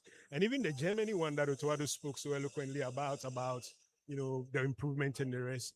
Germany, like their coach, Julian Nagelsmann said, could still have scored 5 in the opening 30 minutes. So this team has a structure problem. It has an organization problem. It has a defensive problem. And one other thing that I've been saying consistently is that all of us need to take our mind back to all the coaches who have taken us to the World Cup and the coaches who have gotten us out of the group. They all play in a certain way. They prioritize team over individuals. Djokovic didn't want to take Ufot to the World Cup because he didn't like bigger players with egos. He dropped him against Czech Republic and played a local player because he had so much trust in the system he had built that he knew he could take one out, bring one in, it works. Milovan Rajevac almost dropped Sulemuntari from the team, and he picked players in it because the system was there. It was logged in and it could do every work. So I think it's important to get the base level right. And once you get the base level right, you will go. And that's why I thought that he sort of danced around it, but in the end, I got a clear sense of what he was talking about. Now, Michael, a final question. I mean, you have been on this job for so many years. I mean, you've seen Dosena, you've seen Djokovic, you've seen Rajevac, Claude Leroy, all of them. Is there anything that Carlos did today at the press conference that sets him apart from everybody else we've had in the past? I think the press conference was different because when he walked into the room, he commanded a lot of respect. This is purely born out of his background. Yeah. You understand? It was born out of his background because my own friend Songo would typically ask a question that would throw the whole press conference off track. And even he had to say congratulations. So this was not one of the, and in the past, a lot of press conferences have been asked, first of all, contesting the competence, the capacity, the background of the coach. Yeah. Even with Otowadu, we were contesting whether he fitted the criteria. Yep. In this case, there was nothing like that. So it set the base to be able to have a decent conversation about tactics, about ambitions, about what you bring to the team or anything. But I also thought that he was not condescending. Yeah. You know, he was very straight to the point. He didn't want to go beyond 45 minutes. He was alerting Henry almost every minute. He was tired. He needed to go. So I thought he sort of he had the right tone. He said the right things. He didn't try to knock you down before he answered your question. Yeah. And the sense I got from it was that this is something I've known from watching him for a long time. I think he's a great communicator. Yeah. Of course, he has to communicate the right thing when time comes. Yeah. All this will mean nothing when we get on the pitch and Panama scores and we cannot respond. Yeah. But in terms of winning a Ghanaian public over, this is how you do it. Yeah. The team is the most important thing. This is my biggest challenge. I can see this is the soul of the country. Yeah. I will do everything possible. Yeah. Even the local league answer, he found a political answer around. Yeah. We've gathered the Black Galaxies. I will study them. I'll split the staff. We all know a lot of local players will get into the team. Yep.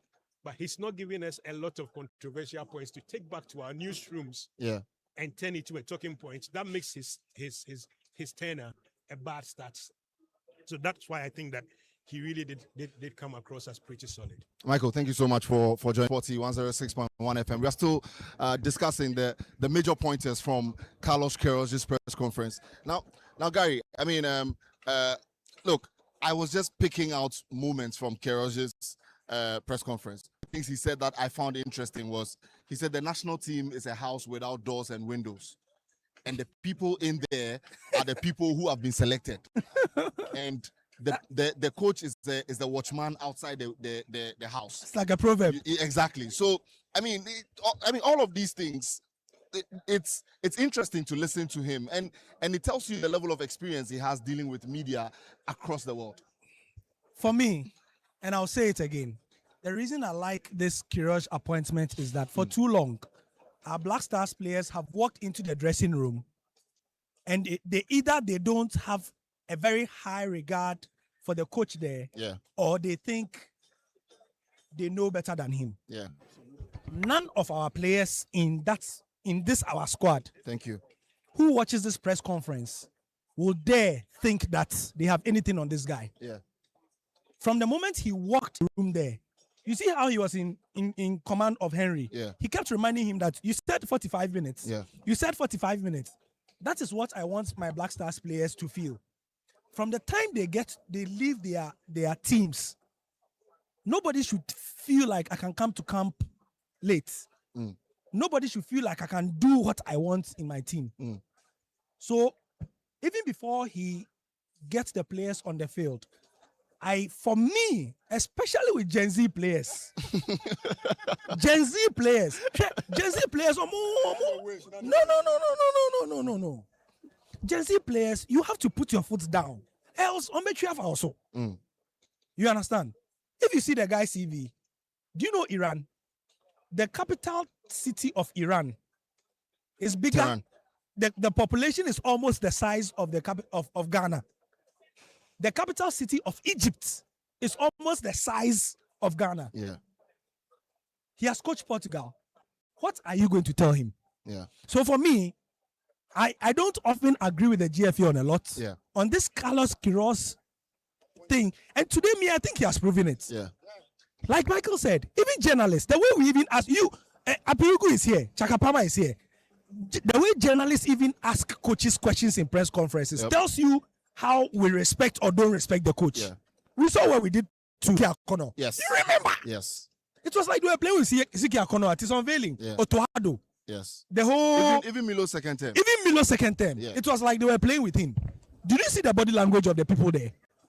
Even when he was saying something that was not, they were clapping. Yeah. That is all I want. You want somebody who commands respect. And I think we've seen it on the dressing, on the touch lines of the teams here. Massa, you know, here you will come do your. And for me, you see, beyond the tactics and everything, Apirugu and his people will take a plane. They will go a long distance to go. And we want a team that will respect them. That is all. We want a team that will understand that the jersey they are wearing is heavy. Yeah. You understand? Yeah. They should respect the jersey. Yeah. And for me, coaches like this will be able to bring that feeling to the dressing room, in my opinion. Blackgate, I'll come to you shortly. But joining us also is Apirugu Chakapama, who is one of the Nkansa, who is one of the leaders of the national support, most traveled supporter in Ghana. So many accolades for him. I'm not the most traveled. Apirugu, how did you feel about the press conference today? When you look at Carlos from a fan's perspective, if you are in the stands singing, do you reckon that there will be confidence in yourself, in the players, in what the coach has? Well, sure. You can see confidence in his answers. Yesterday we went to welcome him at the port, and then I personally had opportunity talking to him. He's very confident, and this is what we want. If it's to transfer that confidence in the players, sure, something will happen. I strongly believe the coach, with his experience, confidence, Charlie, he will make Ghana proud. Right, most definitely. Apirugu, and how's the preparations for America going? Well, we are still in preparation. Ours is to do rehearsal, map our strategy, how we are going to support. Okay. Don't forget, sometimes look at the weather at that time too. Yes. So that you can also map your strategy. Yes. So rehearsal is on course. We are doing it.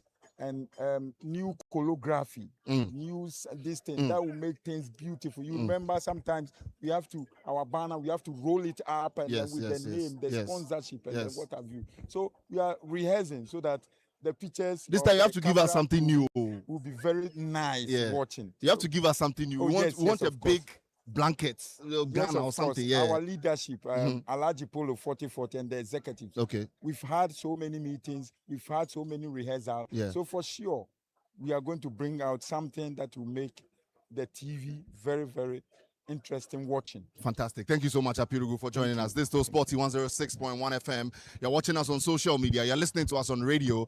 And my very good friend, Sicho, has joined us. Sicho. Why I see you chair like that? I see you chair, Charlie. I see you chair. But Sicho, let's talk about, I mean, you asked the question. Yeah. And it was the same question I asked Michael when he joined us. Did he answer your question properly? I think he was honest. I really think he was. Because my question was about Ghana having lost so many times before he's taken over. Yeah. And he was speaking about he wants to win. I asked him if he's identified the problems about the team that he has to fix so we can win. And his answers were towards he's analyzing the team with his backroom staff. And that would inform the kind of players to invite and how Ghana would play with the players he's invited. I think the answers many people were expecting was, oh yes, I've already analyzed the team, I know the problems, and I know how we are going to play. But he was honest to say he's still doing that, and when he's done, he will inform him what needs to be changed about the team to get us win. So I thought it was an honest answer. Now we've been talking about a lot of his answers that he gave at the press conference, but one of the major questions I've been asking everybody is that did he inspire confidence in you as a fan of the Black Stars? Not over the top. It was just a steady one. You know when somebody says something, it's just not necessarily boosting your confidence, but it's only keeping you at a certain level. It's like, okay, yeah, I hear you. Let's see what you've got. I think that is the impression I got. Yeah. He didn't come to necessarily brag about what he was going to do with the team. Yeah. The answers he gave were like, yeah, I'm here, I'm going to do the job. And we all got a sense that, okay, now get to the picture, let's see what you've got. He didn't try to overly boost, the confidence of people. But I thought, I'll stay with you. The coach says that he's going to keep some of the assistants. Is that a right move? Considering the time is coming, I think it makes sense. because he has barely 45 days before the World Cup. So Yeah. the transition would be that he's got parts of the backroom staff of Otto to help him with certain information on the squad, the players, the behavior, the mannerism, and everything around the camp, the culture and everything around the camp. So yeah, if you had 6 months, a year, you can say wipe out everybody, let him start afresh. But keeping Desmond, who we know is talented, around, keeping Fatah Dawda, maybe keeping a couple of others, means that we are not necessarily ripping away everything, but he's got something to fall back on. That Desmond, what do you think about that player the last time he was here? What's his behavior? And Desmond can say it was like this, it was like that. I think he complements what you want to do, or I think it's at variance with what we want to do now. Yeah. I think it's a right move. Yeah, most definitely. Daniel Cranting has also joined us. Daniel works at Multimedia Group, specifically at Joy Sports. And Daniel, you're welcome to Sporty 106.1 FM. Thank you very much. Let's talk about Carlos Queiroz as the man. But I'm going to do that by giving you an opportunity to go through some of the coaches you saw in the last years. There's been CK, there's been Houghton, there's been Milovan's return. I mean, what set Carlos apart today from all of those guys? I mean, he's not kicked the ball. His team has not kicked the ball yet. But what sets him apart from all of those guys? First of all, is a rich CV, and in terms of recency of results. So we start with CK, was highly inexperienced on national team level, had done pretty much nothing in terms of the national team scene. And he took over a very difficult job, took over one of the most experienced coaches we've ever had in Kwesi Appiah, the most successful Ghanaian in recent times, qualifying us to the World Cup, taking us to an AFCON semi-final.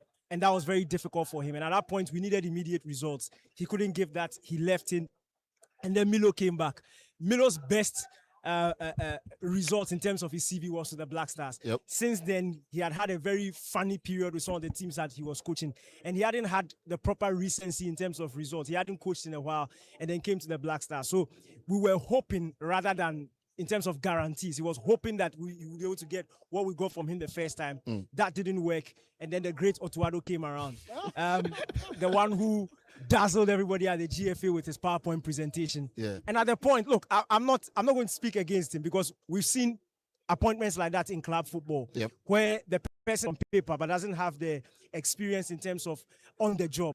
And the GFA gave the first thing was, for me, very difficult to be able to properly make an assessment, because he went to the World Cup, and I was telling somebody, if Otto had done the results or given us the results he did in 2022, we probably would have qualified from the group in this World Cup. So that could have been deemed as a good performance. But we are Ghana. We don't take place in the group. So we got rid of him. And then Chris Houghton came. On paper, be a very experienced manager. But in terms of national team football, which is a completely different dynamic from club, he had not had a feel of it. He came in and was a huge disappointment, because stood for in terms of pragmatism, defensive football. He wasn't able to do that with the Black Stars. We're still considering for fun.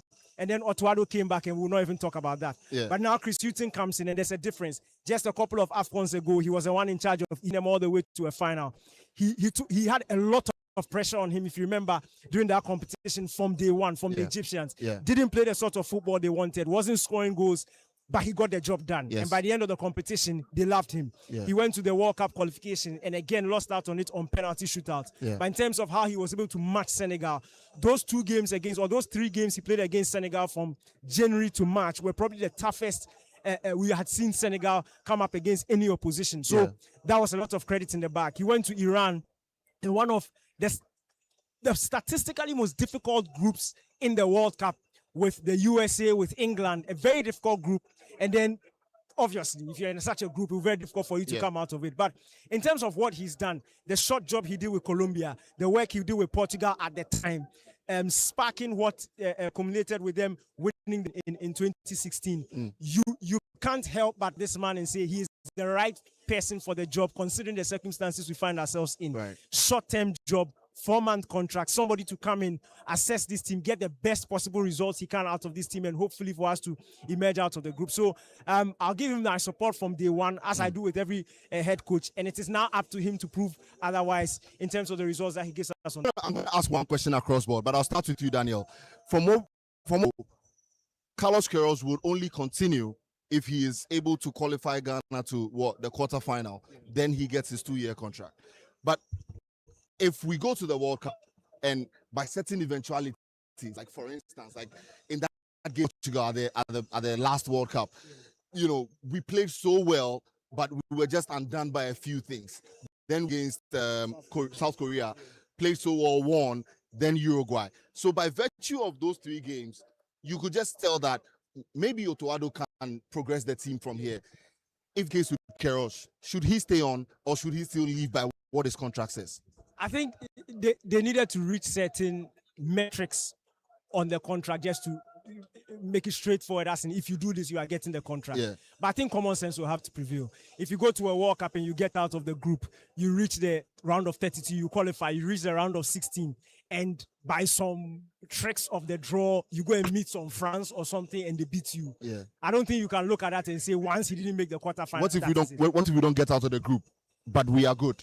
If we don't get out of the group and we are good, that's difficult because now look, a third place team can qualify. Yes. So if you don't get out of the group, then probably you didn't even get 3 points, or you didn't. You get out of the group. If he gets out of the group, then we can have a conversation. But if he doesn't get out of the group, then we can go back to square one and quickly look for a coach for the AFCON qualifiers. Blackgate. Well, for me, if you look at what exactly we are looking out for, like he summed up earlier. Yeah. Mind you, at the 2010 FIFA World Cup, Ghana qualified from that group with 4 points. Yes. The Ivorians had 4 points, but they couldn't qualify. Yes. South Africa, the host nation, had 4 points, but they couldn't qualify. Yeah. Sometimes, and not to cut you, but we could have qualified with 2 points at the AFCON in Ivory Coast. In Cameroon as well. Yes. If we'd have gotten a draw against Comoros, Ghana would have qualified. Yeah. So if you look at the permutations of the entire situation, you've got to see how pragmatic the coach has been. Yeah. How they tried.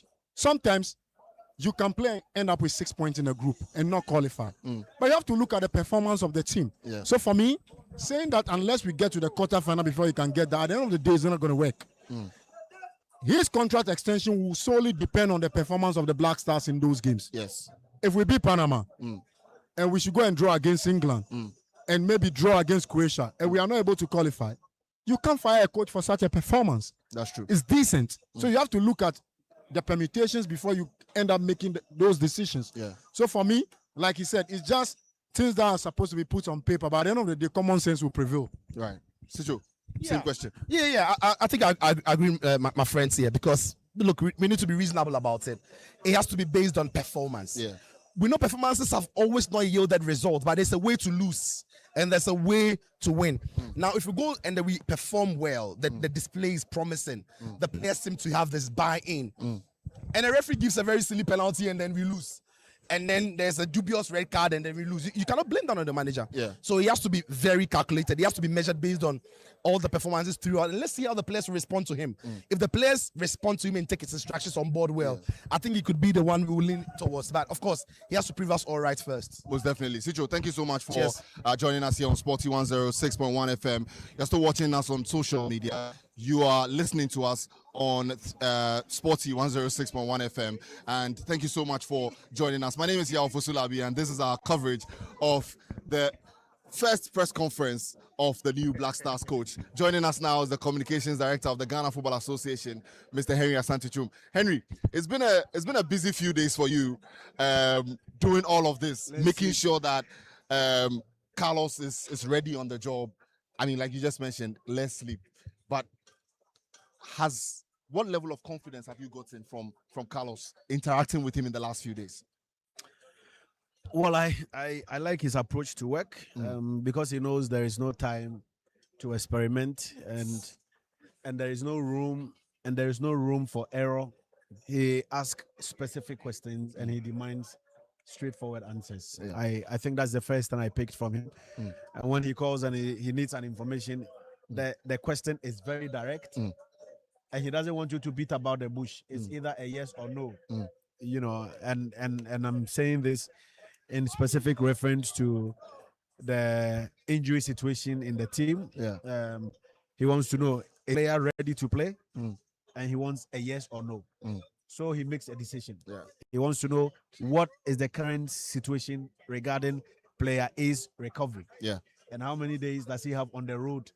And what is his club saying? And and it's not as if he is asking without demanding the right source of information. Yeah. You know, So this is how things have looked in the last 1 week since we announced him. Very, very professional. And I think he's seen it all, having worked at some of the best places in football. So he's seen it all.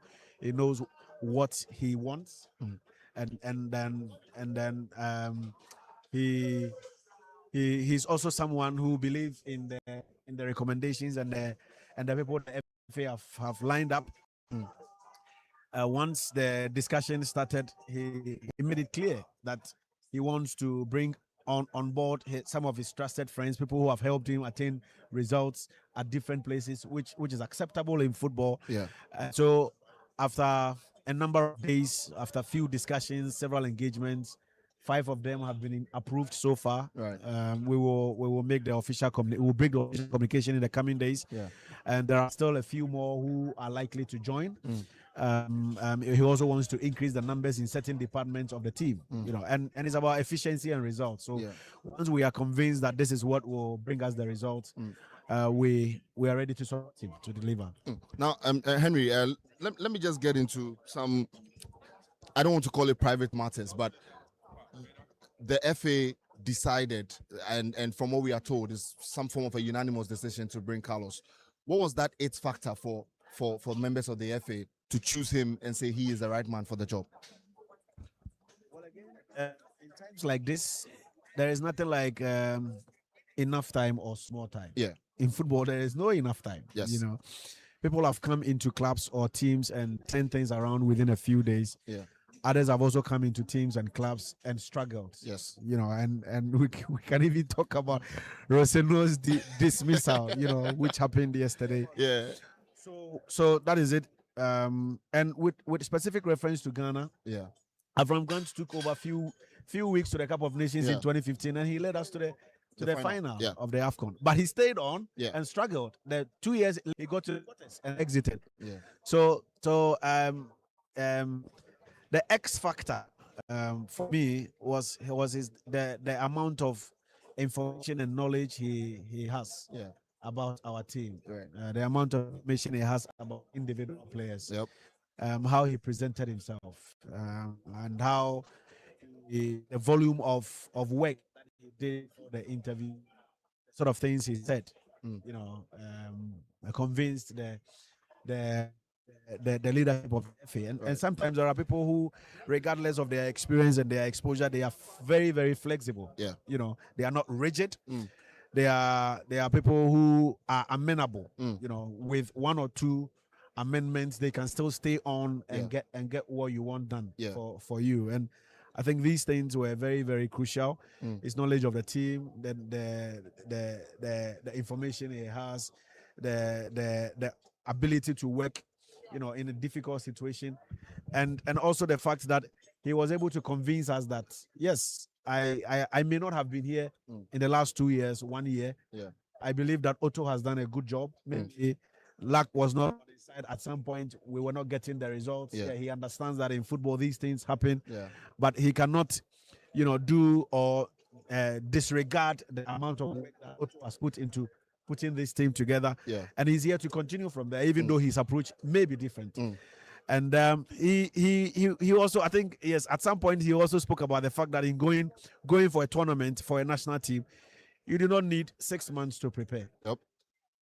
He thinks that the 3 weeks from the end of the season on the 15th of May, on the 17th of June is more than enough. Right. We'll speak to players, make players, understand his philosophy, get players to follow the belief structure and the trust, get players to also, now stop doubting themselves. Psychologically, naturally, when the team is not winning, the players begin to doubt themselves, and it's natural. It happens to you, me, in every field of endeavor. These things are common. So this is what he will be doing. He has a lot of work to do. Psychologically, he has a lot of work to do. Physically, he also spoke about one thing that for me was repeated here, that no player is bigger than the team. Yeah. The number one player of the team is the team, and not an individual. Yep. And when you hear things like this, I think it pushes you, and you like to explore more. And so these are some of the things that happen behind the scenes, for which reason the leadership finally settled on him. Henry, I know you're a very busy man, especially in this period. So, just a final question before you go. I saw him tell you sometimes, maybe telling you that the stipulated time that you gave him it's over. I don't know. Yeah, exactly. So. I actually promised that it will not be more than 1 hour. Okay. So I think after 45 minutes, he was telling me, he was telling that when we finished, he said, "Hey Henry, the last 5 minutes was a struggle." Yeah, oh, okay.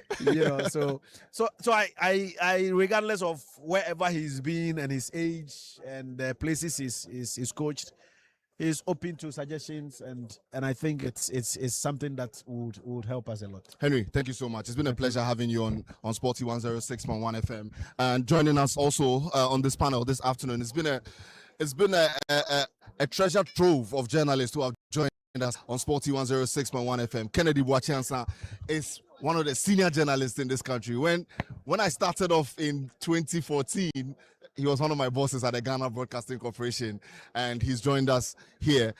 Kennedy, you're welcome. Charlie, this kind of introduction there. Oh no, I need to let people know. You make me look very old. I need to let people. I'm very excited with your journey in this industry. Yeah. How far you have grown.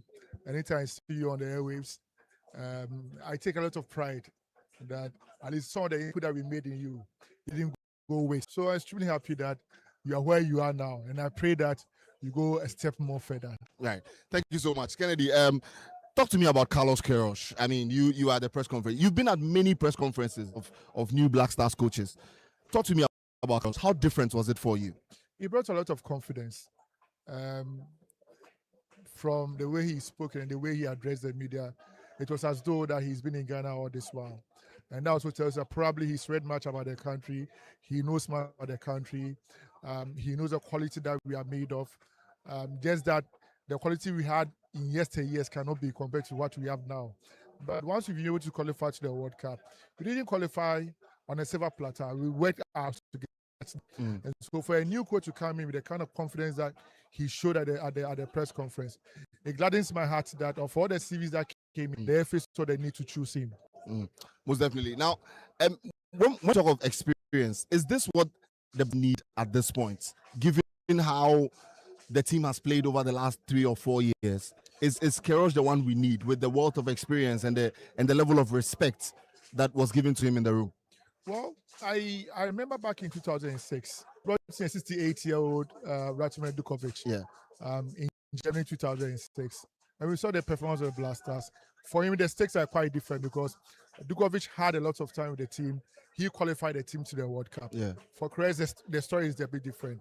Again, I also would want to go back into history in terms of player quality and what have you. Yeah. 2006, we had a team that had been put together right from the youth level, from under 20, Michael Essien, Sule Muntari, Asamoah Gyan, Derek Boateng, Razak Pimpon, John Mensah, name them, Adokwe Papo.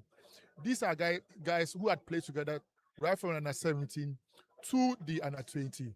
We went to the World Youth Finals in Argentina in 2000. Yep. Unfortunately, we won silver. Yeah. But it's the same core of the team that qualified Ghana within a space of 4 years to the World Cup in Germany 2000. So we had the quality, we had the consistency, we had cohesion. It was much easier for us to go to the World Cup and explore ourselves. Yeah. Several years down the line, we find ourselves trying to compare what we can do and what we have done in the past. I would say that the past is there to guide us into the future. Yeah. But we need to take care of the present. The quality we needed a coach of such caliber to be able to meet the expectations that we all have. And I'm quite excited that the FA chose him. Now, we have just a few days to the Cup. Today, 49 days to the World Cup. Is that enough time? Look at, say, 50 players and mention on who the top 26 will be. I'm pretty sure that the reason why the FA, or in consultation with the FA, decided to keep some of the old backroom staff is because he also had data of these players. Yeah. Fortunately, there are apps and ways that he can use to assess some of our players.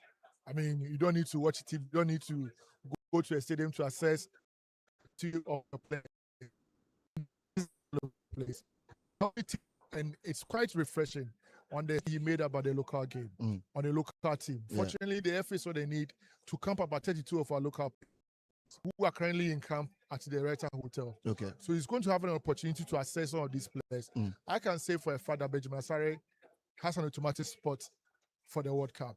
But a player like Razak Simpson of Nations FC, I'm not saying Razak Simpson because I work for FC, but on the 5 occasions that Razak was given an opportunity to wear the national team jerseys, even he made his game against Nigeria in the foundation tournament in the first half. But we saw that his performance in the second half and then in the subsequent games. We've seen what he's done for Nations FC, bringing a team this far in the MTN FA Cup finals. At least in the local league, we are not doing quite well. But he's clearly shown that given an opportunity, he can deliver. At the time when went outside, he came back, he took the league by storm. And he's been raking goals in and out for Asante Kotoko. Look at Imanano, for instance. Single-handedly qualified Nations FC to the finals of the MTN FA Cup. Kevin Osesibe for Hearts of Oak. Solid player on any day. So Salim Adams is another name that also comes in mind. Yeah. There are a lot of quality players on the local scene. And if indeed we want to create a beautiful impression of Ghana football, especially when it comes to the Ghana Premier League, then the call-ups into the national team for the World Cup will be one of the points for our local game.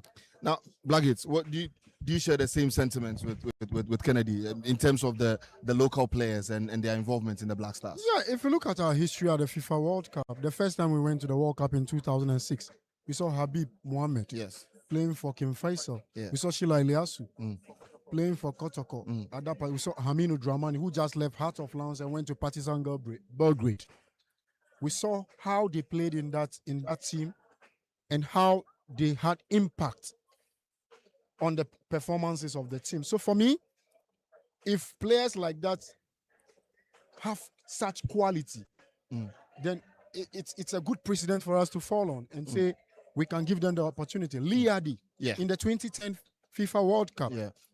Liadi for Brecum Chelsea, if I'm not mistaken. We saw how he played very well at that particular tournament. Players like Samuel Nkunku, who has things with Kumasi Asante Kotoko, and the rest took the national team by storm. So for me, if you ask me for my candid opinion, the Black Stars belongs to every single Ghanaian. So first you have the passport, and you are giving out your best for your respective clubs, then you've got to go and play for the Black Stars. So for me, I think we can call on this player. Razak Simpson, brilliant player by all standards. I was in Sweden.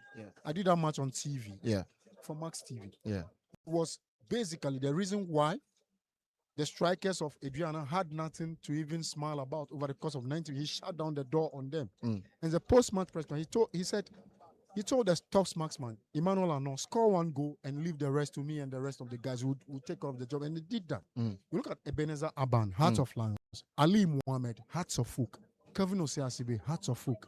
You look at Echedogli, the central midfielder for Hearts of Lions. You talk about Salim Adams, Mediama SC, up front. Atakumi, Bebieni Gold Stars. You can keep on mentioning the star players. Augustine Okran, who has things with the Black Stars, and then he's now in the local Black Stars again. These are all quality players in the Ghana Premier League. I've always said this. You can kill the players by talking ill about the Ghana Premier League, but give them the opportunity to rub shoulders with the foreign players. We saw en route to the FIFA World Cup in 2006. Dankwe, who played for Hearts of Oak in the qualifiers, basically seized that right back position and played throughout majority of the games in the qualifiers. So for me, all these players have shown in the past that they have the quality, and given the right kind of support and mental fortitude, psyche, they can go out there and express themselves and give us something spectacular in terms of how we want to experience at the FIFA World Cup. Kennedy, talk to me about the injury situations that we have. Salisu, doubtful. Kudus, doubtful. Iñaki, the last time we played, he wasn't here. I don't know how doubtful he is for the World Cup, but we would have confirmation of that in the next few days. But Kennedy, is this a problem now for the Black Stars, given that these 3 players who could potentially be game changers for are not there?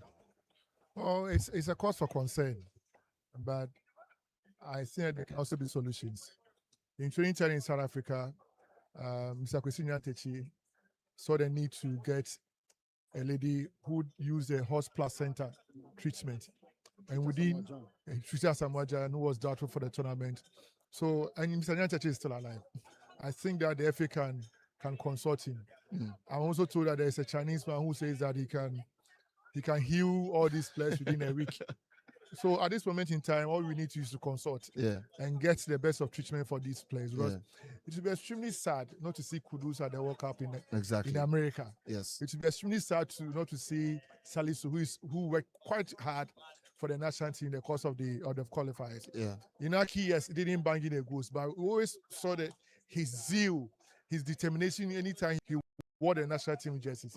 So these players are players that I am very much hopeful that they will get a kind of feeling that we all need, or we are all praying for, to be able to wear the national team jerseys. Blackgates, just a bite on the injury situation, then I'll take your final thoughts before we end. Well, the biggest problem or blunder or disaster for the Black Stars will be the absence of Mohamed Kudus. With all due respect, every single player is important. But in this current Black Stars team, Mohamed Kudus stands as one of our favorites in the team, because in terms of our attacking phases, he's the best carrier of the ball in the team in terms of our central attacking positions. And when the coaches decide to deploy him just behind the main marksman in that number 10 hole as well, we've seen his quality. He sometimes pop up with set pieces, the free kicks that he scored in some of the qualifying games.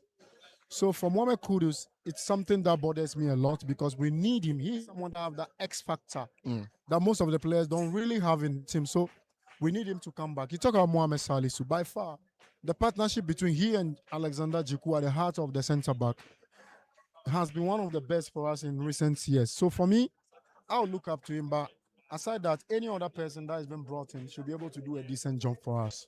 Most definitely. Blackgates, your final comments before we wrap this up. Today is a beautiful day. The day lived up to the billing. We termed it the Queiroz day. And he walked through the door, showed us glimpses of exactly what to expect. Have a big man. And for me, Ghana as a country, we should rally. I believe in unity. Whenever we are together, we achieve a lot for our country. In 2010, at the FIFA World Cup, when we united together, we saw what we brought. Yeah. In 2015, at the AFCON, when we united together, we saw what we brought to this country. Yeah. And then during the All African Games, when we united our first team, we won the ultimate. So for me, it's all inclusive. Everybody should feel our own. There's no MPP, there's no NDC, there's no PNDC. It is our Black Stars. Through our maximum support and cut them some slack and take away negativity a lot, as journalists in particular.